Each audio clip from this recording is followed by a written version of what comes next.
जय हिंद दोस्तों।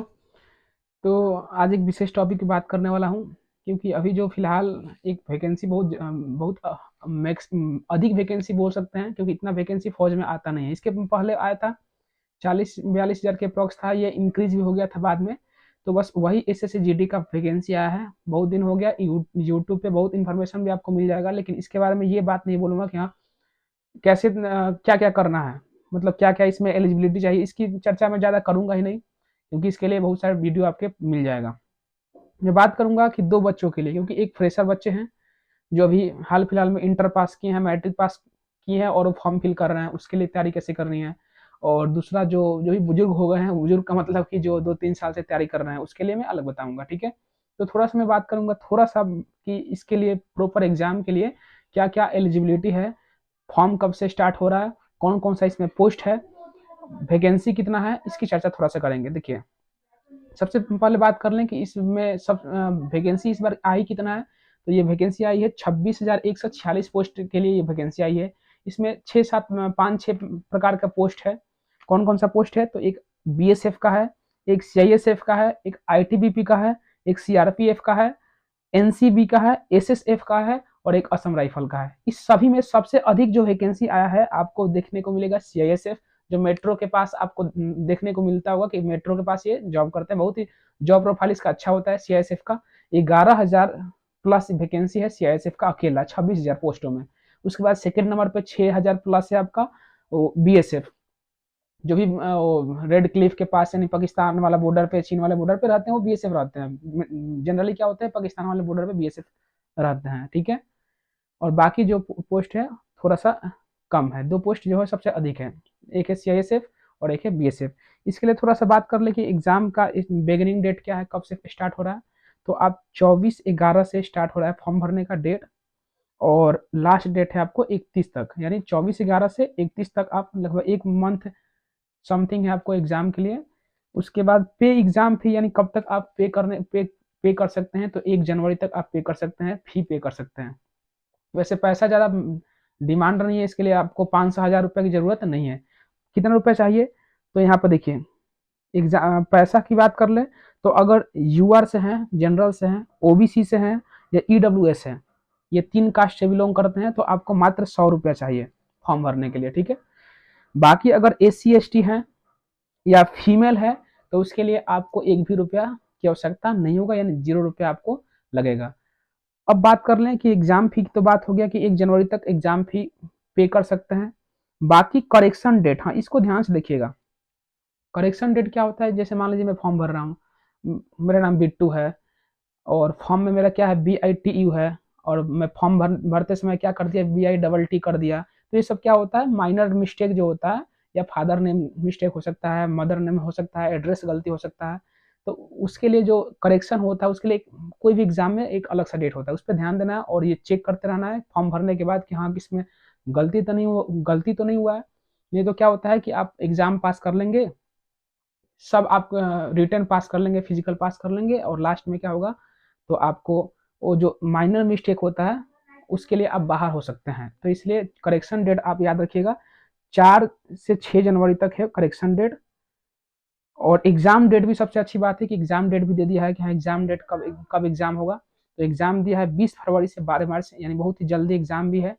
20 फरवरी से आपका 12 मार्च के बीच में ही आपका एग्जाम हो सकता है, इतने पोस्टों के लिए। ठीक है, फी की बात हो गया। अब एज लिमिट की बात कर लेते हैं। जिसका एज 1 जनवरी 2024 तक, यानी 1/1/2024 तक 18 साल हो गया है, वो मेल या फीमेल वो फॉर्म को फिल कर सकते हैं। ये हो गया एज का, ये तो मिनिमम एज हो गया। मैक्सिमम एज की बात कर ले, तो ये 23 है, यानी 23 वर्ष मैक्सिमम एज है। ठीक है, कंपटीशन भी इसमें ज़्यादा देखने को नहीं मिलता है, क्योंकि इसमें बाकी 25 साल और 30 साल या 35 साल के लौंडा इसमें बैठेगा नहीं एग्जाम देना। ठीक है, क्योंकि फौज है भाई, इसमें कम एज की बंदा को या बंदी हो उसको ये डिमांड होता है। तो 23, और बाकी जो एज वाइज होता है, वो क्या बोलते हैं, एज नहीं, कैटेगरी वाइज जो होता है कुछ रिलैक्सेशन मिलता है। बस इतना, मैक्सिमम 23 याद रखिए और मिनिमम क्या है, 18।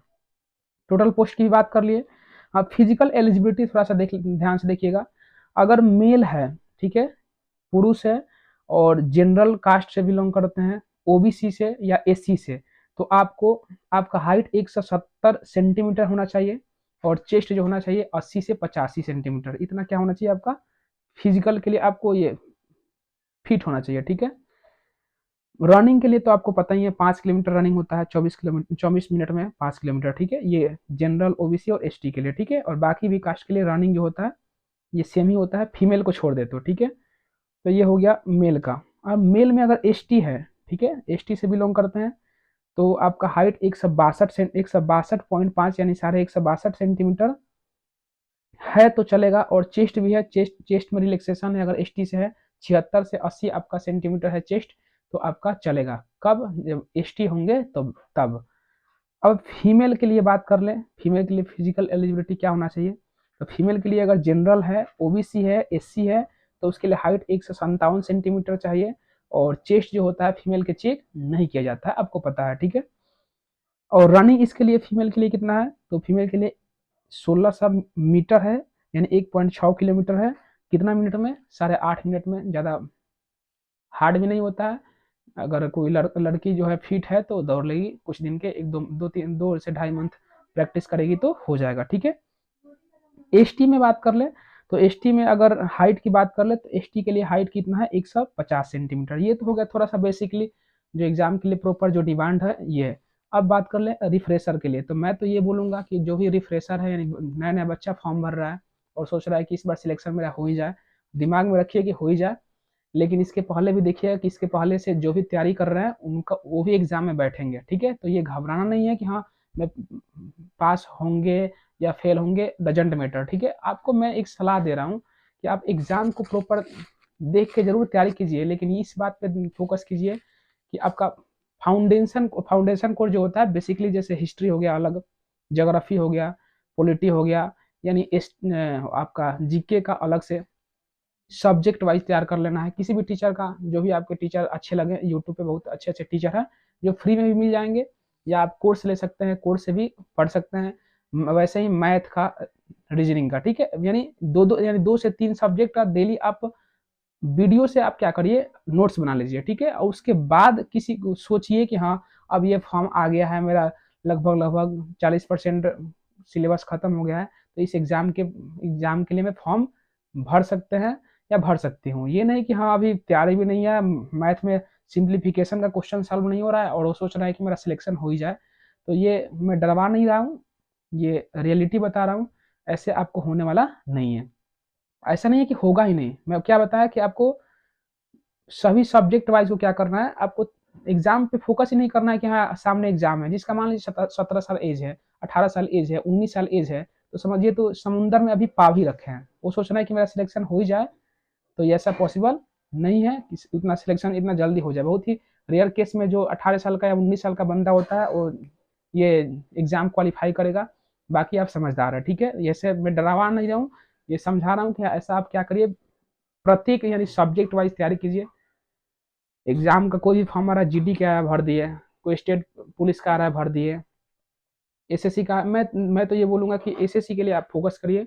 यहाँ एसएससी में ये मत सोचिए कि जीडी का तैयारी में करने वाला हूँ, आप सीजीएल पे टारगेट रखिए। इंग्लिश नहीं है, जिसका 17 साल एज है, 18 साल एज है, 19 साल एज है, यानी 20 डाउन है, वो इंग्लिश पढ़िए, क्या दिक्कत है। ऐसा तो नहीं है कि 30 साल का हो गए आप सोच रहे हैं कि हम मेरे को इंग्लिश नहीं आता है और मैं इसके लिए मैं हिंदी से ही काम चला लूंगा, ऐसा तो नहीं है। अभी आपका अगर 20 साल के काम है तो आप इसको इंग्लिश को लेके चलिए, क्योंकि इंग्लिश को लेके चलेंगे ना तो बहुत सारे एग्जाम को फाइट करेंगे। एसएससी में जितना भी टीसीएस एग्जाम लेती है, एमटीएस से लेके सीजीएल तक, सीपीओ तक, आप उस एग्जाम में बैठ सकते हैं। भले ही पास हो या फेल है उससे मतलब नहीं है, क्योंकि जो मैक्सिमम एग्जाम में फेल होता है उसी का रिजल्ट लगातार यानी कंटिन्यू 2-4 एग्जामों में क्वालिफाई होता है। तो ये मत सोचिए कि मैं फेल हो रहा हूँ या हो रही हूँ, ऐसा कुछ नहीं है। अब बाकी जो बच्चा पहले से लगे हुए हैं यूट्यूब से, यानी ऑनलाइन क्लास चल रहा है, उससे उसको समझाने की ज़्यादा ज़रूरत नहीं है। बाकी मुझे बताना था कि रिफ्रेशर बच्चे हैं उनके लिए क्या करना है, आपको प्रत्येक सब्जेक्ट वाइज तैयारी करना है।